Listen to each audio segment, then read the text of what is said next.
Anna, go ahead. So Joe, could you tell us a little bit about your story, how you ended up in here and the decisions that led up to that? Yes, well, first of all, what happened was in 1984, I was 23 years old and I killed a man and came to prison. And I spent 27 years of my life in prison. And I did every program that I had to do to earn myself, to earn my way back out into society. I was found suitable for parole. I paroled March 23rd, 2011, and I paroled in flesh. I didn't parole in spirit. And so what happened was I fell into my old patterns, and I relapsed. I started using drugs again. It was too much for me out there. I was lost. I was living in sin. I was living in darkness out there, and I got easily caught up, in the temptation. And so I gave a couple of dirties, and I absconded. And so now I'm back in a parole violation. And since I've been back, I got baptized in 2015. And so that was the most important tool that I didn't take out with me, was Jesus Christ. Now I have Jesus in my life, and now I've got everything worth living. Life is worth living now, and it doesn't matter where I'm at in the world today. In here or out there, I've got Jesus in my life, and I'm never alone anymore. And He gives me the inner strength to help me make the right choices and the healthy choices for myself.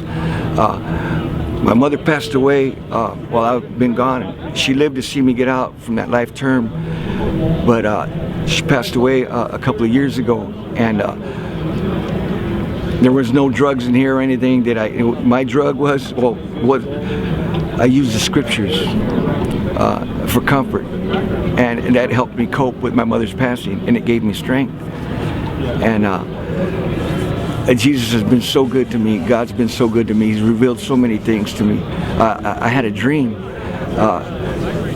that I was in this big room. It was a peach-colored room, and I was talking to somebody.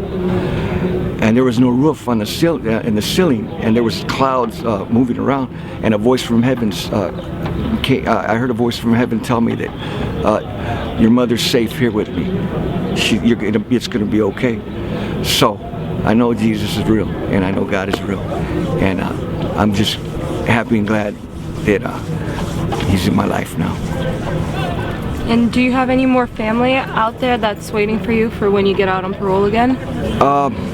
You know what? My family right now, they're disappointed with me, because after spending the 27 years of my life and then coming back out and getting back into to the drugs and alcohol, they're hurt and they're disappointed and they're angry with me right now.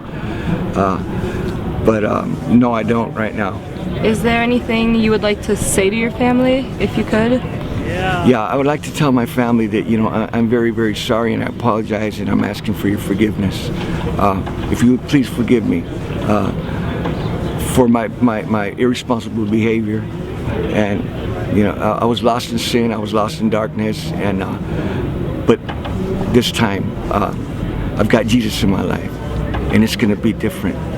And we can worship and praise the Creator together. That's what I want to do with you. And then just one last question. If you had advice for the youth on the streets who might be making similar decisions that you had been, what would you tell them? I would tell you to listen. Listen. Because when people take the time to give you good advice, that's because they love and they care for you.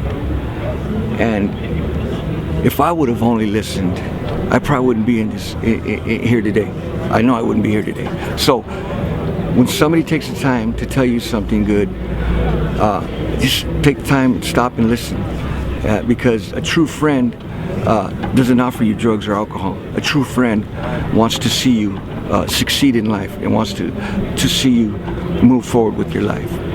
So, but most importantly, give praise, glory, and honor to the Almighty, the Creator of heaven and earth, and everybody here.